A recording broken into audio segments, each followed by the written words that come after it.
5টা বছর হয়ে গেছে আমি ঋণ পরিশোধ করছি। আমার ঘরে এখনো 9 লাখ টাকার বোঝা। আর তুমি বলছো তোমার এই ডাক্তারের সাথে সংসার করবে, তাই না? ভেবেছিলাম আমার বউটা ডাক্তার হবে, আমি সমাজের মুখে বলতে পারবো আমার বউ ডাক্তার, MBBS ডাক্তার।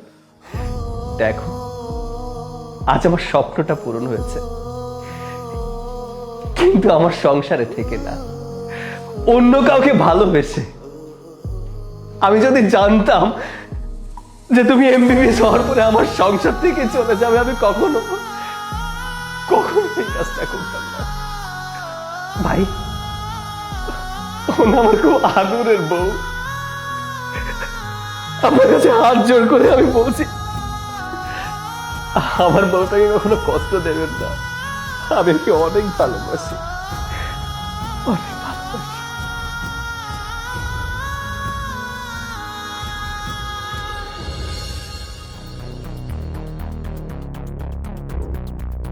সোনিয়া, কি ব্যাপার? তুমি এখানে মন মরা হয়ে বসে আছো কেন? কি হয়েছে? কেন মন খারাপ সেটা তুমি জানো না? আমি মেডিকেলে চান্স পাইনি। ছোটবেলা থেকে স্বপ্ন দেখে বড় হয়েছি যে আমি বড় হলে ডক্টর হব, কিন্তু এখন কি হলো, আমার পুরো স্বপ্ন নষ্ট হয়ে গেল। এখন যদি আমি প্রাইভেট মেডিকেলে ভর্তি হতে যাই তাহলে অনেক খরচ। এত খরচ কি করে দিবে, আর এত টাকা কোথায় বা পাবো? আচ্ছা, প্রাইভেট মেডিকেলে কত টাকা লাগবে? কত টাকা লাগবে সেটা শুনে তুমি কি করবে? তুমি এত টাকা কোথায় পাবে? সামান্য একটা জব করো, যে টাকা স্যালারি পাও এই টাকা দিয়ে তো কিছুই হবে না। আহা, বলো না কত টাকা লাগবে? 18 লক্ষ টাকার মতো তো লাগবেই। আচ্ছা, তুমি একদম চিন্তা করো না, টাকার ব্যবস্থা হয়ে যাবে। কিভাবে? তুমি কিভাবে টাকার ব্যবস্থা করবে? দেখো, তুমি আমার খুব আদরের বউ। আমার বউটার ইচ্ছা, আমার বউটার স্বপ্ন সে ডক্টর হবে। এই ছোট্ট আবদারটুকু যদি আমি পূরণ না করতে পারি, তাহলে হাজবেন্ড কি করে বললাম বলতো? শোনো, আমি যে টাকা স্যালারি পাই তার উপরে হয়তো খুব একটা লোন দিবে না, তার উপরেও আমি চিন্তা করছি ওভারটাইম করব, ব্যাংক থেকে লোন নেব। যদি জমির দলিল চায়, দলিলটা দিয়ে হলেও আমি ব্যাংক লোনটা নিয়ে নেব, শুধুমাত্র তোমার জন্য। আমার বউয়ের স্বপ্ন যেভাবেই হোক আমি পূরণ করব। সত্যি তুমি আমার স্বপ্ন পূরণ করবে? হ্যাঁ, কেন ডক্টর হতে পারবে না? সম্পূর্ণ খরচ আমি বহন করব, শুধু পড়াশোনাটা একটু ঠিকঠাক করে করো। ঠিক আছে।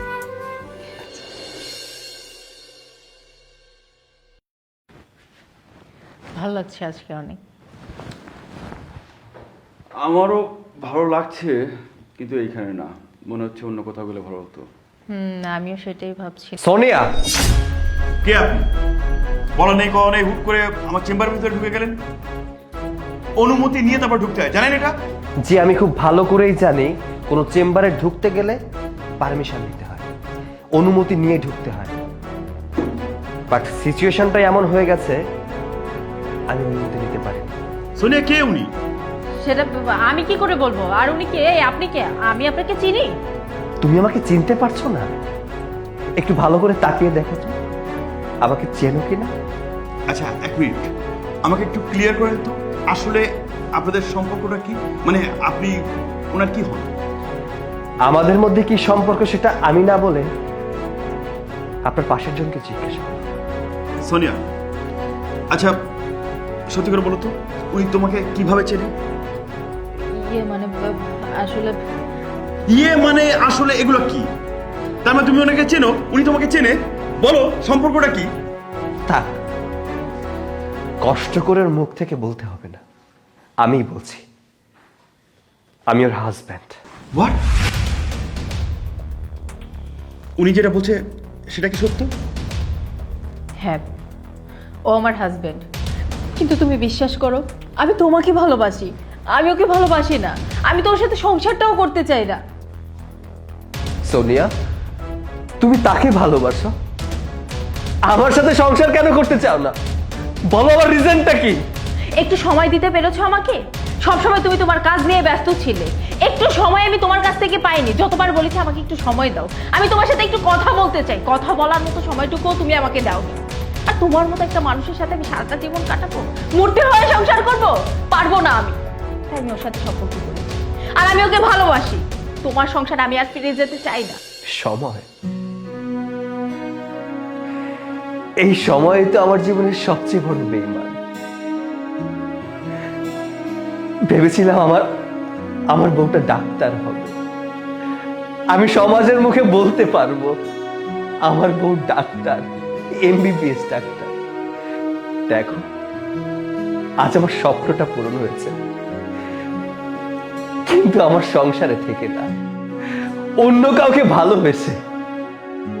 আমি যদি জানতাম যে তুমি এমবিবিএস হওয়ার পরে আমার সংসার থেকে চলে যাবে, আমি কখনো এই কাজটা করতাম না।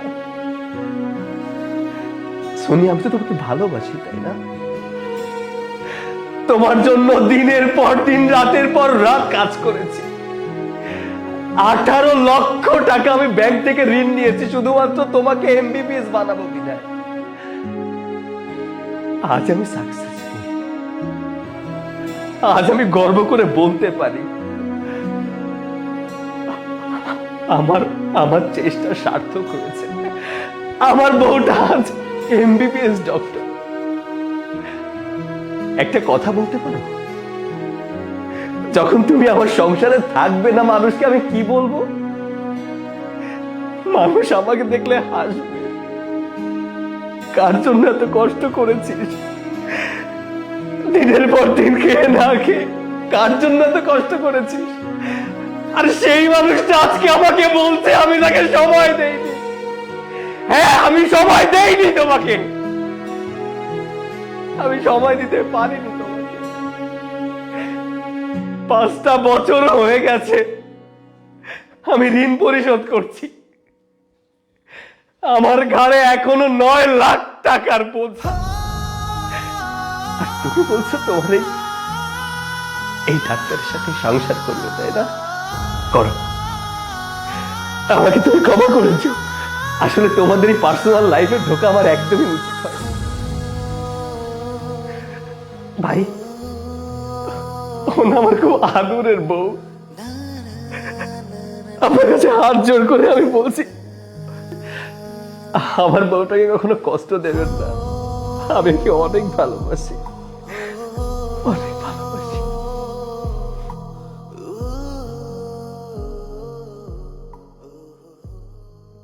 ভালো হয়েছে, আমার জীবন থেকে এই ঝামেলাটা চলে গেছে। শোনো না, এখন আমরা বিয়ে করব আর সুন্দরভাবে সংসারটা শুরু করব। কি করবে তুমি? সংসার করব আমরা একসাথে। সংসার করবে তুমি? যে মানুষটা তোমাকে ডাক্তার করার জন্য লোন নিয়েছে সে তো তোমাকে ছেড়ে গিয়েছে, তাই না? কিন্তু লোনের বোঝাটা তাকে আরো কয়েক বছর টানতে হবে। আর তুমি এমবিবিএস ডাক্তার হবে, আরেক ডাক্তারের সাথে সংসার করবে। বাহ, চমৎকার! তোমার মতো মানুষ কেন ডাক্তার হতে আসে? তুমি একজনের সেবাই করতে পারো না, তুমি আর মানুষের সেবা কি করে করবে? যে মানুষটা এতটা স্যাক্রিফাইস করো তোমার জন্য, তুমি সেই মানুষটাকে হ্যাপি করতে পারো নি, তাকে তুমি কষ্ট দিয়েছো। পেশেন্টকে কি করবে তুমি? কি করবে তুমি পেশেন্টকে? তোমাকে দিয়ে কিচ্ছু হবে না। আর দয়া করে আমার এই হাসপাতালে তুমি ইন্টার্নি করতে চাও, বেরিয়ে যাও। জাস্ট লেট না। নাজিম, আর একটা কথা না, যাও এখান থেকে, যাও।